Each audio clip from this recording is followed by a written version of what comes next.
Em nome do amor, a gente rouba o outro para nós, né? Ou então, em nome do amor, eu me permito ser roubado pelo outro. Eu abro mão de ser quem eu sou, dos sonhos que eu possuo, achando que ao abrir mão, eu estou correspondendo ao amor que o outro diz ter por mim. É claro que todo amor comporta renúncia, sacrifício. Mas essa renúncia não pode levar a minha identidade. Mesmo porque para eu me dar ao outro, eu preciso ser dono de mim. Para eu me oferecer ao outro, eu preciso ser dono de mim. Só pode dar-se ao outro aquele que se possui. Eu não posso dar aquilo que não é meu. Então, a vida, desde quando eu nasço, eu começo a tomar posse do meu eu. Eu vou identificando quem sou eu vou identificando o que eu gosto, o que eu não gosto, o que me faz bem, o que não me faz bem. A construção do eu, ela é fundamental nos primeiros anos da nossa vida, que é quando nós vamos descobrindo quem somos nós. Para que nascemos, né? Essa pergunta é tão interessante. Quando você começa a identificar as suas possibilidades, até mesmo de trabalho, o que me realiza? Tudo isso faz parte da sua subjetividade. A sua subjetividade é como se fosse o cofre onde está guardada a sua identidade. Mas há relacionamentos que nos roubam isso. Quando você estabelece um relacionamento doentio, por exemplo, quando você vai perdendo a sua pertença. Como é que você sabe que é um relacionamento doentio? Quando não existe alegria na entrega. Quando você percebe que o outro está lhe pedindo aquilo que você não poderia dar a ele, que é a sua identidade. Eu para amar você, você terá que mudar isso, aquilo, papapá, papapá, papapá. Tudo bem. Se for para mudar coisas que antes eram ruins em nós, o amor do outro nos ajuda, porque nos constrói. Vai nos mostrar aquilo que a gente tem de exagerado, aquilo que pode ser lapidado. Mas quando o amor do outro é condição, a condição para que o amor exista é que a gente abra mão de ser quem a gente é, então alguma coisa está errada. Então o outro não está me amando, o outro está me sequestrando. Veja bem, o que é a esquizofrenia? É uma patologia psíquica que precisa ser diagnosticada, medicada, onde o eu se divide. O esquizofrênico, ele costuma ter dois tipos, né? É como se estabelecessem na sua personalidade, é como se a unidade fosse quebrada. Então, a partir do momento que a esquizofrenia se estabelece, eu tenho dificuldade de ser eu tenho dificuldade de ser inteiro. Então, eu não sou especialista para poder dizer, um médico especialista em esquizofrenia poderia dar muito mais informações. Eu estou dando uma pincelada no que significa, num primeiro momento, essa esquizofrenia. É uma doença que precisa ser tratada e que muitas vezes tem a característica, né, de ser uma divisão do eu. Será que um sequestro da subjetividade poderia desenvolver uma patologia dessa? Olha, o roubo da subjetividade é uma coisa tão doída que às vezes a mente, para poder sobreviver àquele roubo, àquele sofrimento, ela se estabelece patológica, ela fica doente mesmo. O sofrimento é tão grande que aquela pessoa não consegue mais administrar de maneira saudável a perda de pertença. Você poderia estar perguntando, mas padre, como é que uma pessoa pode abrir mão de ser quem ela é? Acontece demais, minha gente, acontece toda hora.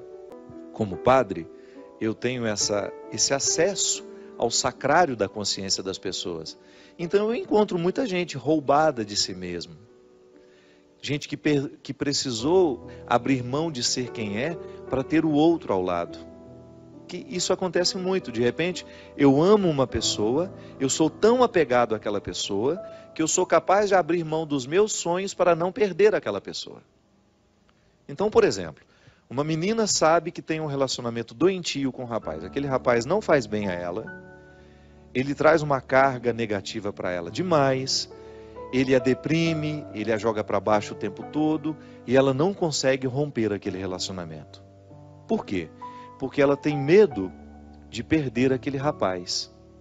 Ela tem medo de perder o pouco da satisfação que representa estar com ele.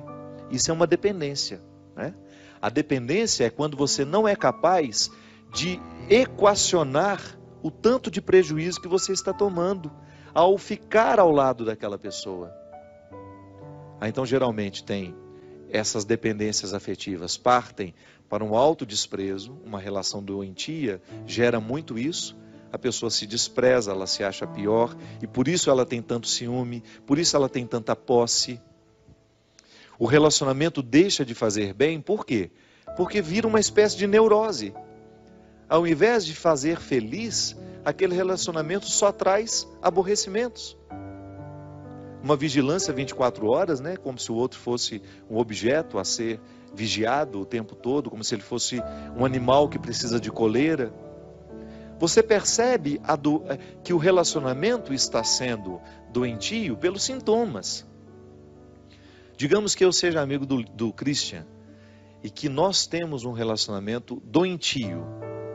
A nossa amizade não passa pelos vínculos da construção, da fraternidade, da solidariedade. Digamos que nós sejamos amigos e que nós somos dependentes um do outro e que nós vivemos um com o outro uma espécie de disputa. Então, sempre que eu puder alfinetar o Cristo, eu vou alfinetar.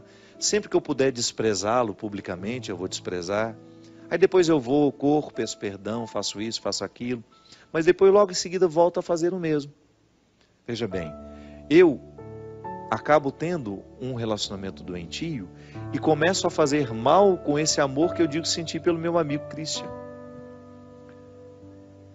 Quando a gente não tem condições de quebrar o vínculo, a gente precisa de ajuda. Quando a gente não tem coragem de assumir o sofrimento que vai ser causado por aquele rompimento, que essa dependência me faz querer ter o Cristo perto de mim o tempo todo. Mas como é uma relação doentia, ela não é positiva. Então a gente vai ficar o tempo todo vivendo, se alfinetando, se machucando, porque nos falta a clareza para administrar essa dependência do jeito certo, colocar o pingo nos is e a gente poder viver as nossas individualidades e depois a gente se partilhar na amizade. O relacionamento, minha gente, ele só é positivo quando as partes se pertencem e depois elas se distribuem. Quando eu sou dono de mim, Christian é dono dele, e quando nós nos encontramos, nós nos doamos num relacionamento de amizade. Às vezes, as doenças mentais, elas começam assim, em relacionamentos doentios, em perda de pertença. Eu deixo de me pertencer, eu vou abrindo mão de mim, abro mão um pouquinho hoje, abro mão um pouquinho amanhã, porque o outro vai me esgotando, o outro vai me sugando, e porque eu não tenho coragem de me posicionar, daqui a pouco eu perdi a capacidade de administrar. Então o outro torna-se proprietário dos meus afetos, ele começa a mandar na minha alegria. É tão triste quando você percebe que a sua alegria depende do outro e não de você. Alguma coisa está errada. Alguma coisa nós estamos errando, em alguma coisa estamos errando. O outro, ele não é o responsável pela minha alegria. O outro até participa da minha alegria. O outro até me ajuda a promover a alegria, não sejamos hipócritas. Uma palavra ruim que vem do outro lado me machuca. Uma palavra motivadora do outro me ajuda também a ficar mais feliz. Mas o primeiro espaço onde essa alegria precisa ser cultivada em mim é quando eu me ocupo de mim, quando eu gasto um tempo comigo, nos meus projetos, no meu empenho. Quando existe uma dependência, um sequestro de subjetividade, a pessoa tem dificuldade de cuidar da própria vida. Você conhece, ou talvez até já tenha experimentado isso em você, quando você vive um relacionamento que você fica o tempo todo procurando onde está o outro, o que ele está fazendo, com o que ele foi, aonde que ele está. E você deveria estar cuidando da sua vida. Esses relacionamentos que às vezes são doentes, eles causam um prejuízo tão grande, gente, porque às vezes uma pessoa vive um relacionamento assim, 4, 5 anos. Eu conheço namoros, experiências de namoros em que a neurose é tanta que a menina, o rapaz, eles ficam o tempo todo se monitorando. 30, 40, 50 mensagens por dia, porque tem de dar satisfação aonde está, com quem está, o que fez, e quando volta, quando o encontro deveria ser para partilhar o dia, para ficar felizes porque estão juntos, é para lavar a roupa suja, por que você não avisou, por que você foi lá, por que você não me falou? Então, o encontro que deveria ser para ser agradável, para construir aquilo que no futuro pode ser até um casamento, torna-se o espaço do cultivo das neuroses. Não pode ser assim. Se você percebe que você está preocupado demais com a vida do seu parceiro e esquecido da sua vida, alguma coisa está errada. Você precisa ter primeiramente a consciência de que a sua primeira responsabilidade não é o outro, é você mesmo. Porque você só pode cuidar do outro depois de ter cuidado de si. Um relacionamento que começa no outro não dá, isso é doente. Ah, padre, mas isso é um egoísmo? Não é não. Isso é o passo certo do relacionamento. Eu só posso dar um passo na direção do outro depois de ter conquistado os meus territórios. A verdadeira caridade só existe quando eu sou livre para amar, quando eu sou livre para doar. Eu não estou agindo por uma necessidade. Porque às vezes até a nossa caridade não é por amor, não, é porque a gente quer aparecer. Às vezes a nossa caridade está em torno do nosso espírito pavão. Eu preciso que o outro me veja, eu preciso que o outro me note, então eu faço caridade, eu faço isso, faço aquilo. Mas aquilo é tudo vazio dentro de mim, não me preenche, não me faz feliz. Meu Deus do céu. A caridade que eu faço precisa estar em consonância com aquilo que eu sei sobre mim. É essa minha liberdade interior me motivando a conquistar cada vez mais os territórios que são meus, conhecendo os meus defeitos, as minhas possibilidades, para que depois eu dê um passo na direção do outro e faça o mesmo na vida dele. Ao invés de ser um sequestrador, eu quero ser um libertador. Eu não quero estabelecer relacionamentos de amizade em que eu faço um papel de sequestrado ou de sequestrador. Só tem sentido a gente estabelecer relacionamentos se for para a gente ajudar o outro a fazer a conquista dessa liberdade interior. É aquilo que a gente fala, né? A gente precisa de ter amigos que nos façam amigos de Jesus. Aprendi com a minha amiga Marina Patrus, lá em Belo Horizonte. Uma frase simples. É verdade. Eu preciso ter vínculos com pessoas que vão me motivar a viver essa liberdade interior. Ah, se quiser me perder, é começar a colocar uma amarrinha aqui no meu pé. Saio fora, vou longe, vou embora. Sabe por quê? Eu levei muito tempo para compreender o processo da liberdade. Você acha que eu vou dar passos para trás, na direção contrária da liberdade que Deus quer para mim? Não posso, eu não posso permitir isso, sabe por quê? Eu estou pecando contra a minha conversão. Qual é a minha conversão? Qual é o processo que Deus quer realizar em mim? É me fazer ser livre. Se eu aceito viver um relacionamento que me aprisiona, que me poda das minhas possibilidades, que me priva de chegar ao que Deus quer de mim, esse relacionamento é diabólico. Ainda que ele pareça santinho, ainda que ele pareça bonitinho. Mãe pode fazer isso com a gente. Você quer um amor mais sagrado que de mãe? E mãe, se não cuida, sequestra assim a subjetividade do filho. Quando ela impõe a ele que ela quer que ele faça isso, que ele faça aquilo. Quando ela não é capaz de compreender o outro como alguém totalmente outro. O meu filho não é uma extensão dos meus desejos. Isso é muito cruel. Eu fazer o meu filho a extensão dos meus desejos. Ah, então eu não fui pianista, meu filho vai ser. Mesmo que ele não tenha vocação para isso, o pobre do menino vai ficar lá dia e noite em cima de um piano, aprendendo um instrumento que ele não gosta, porque a mãe quer que ele aprenda. Não.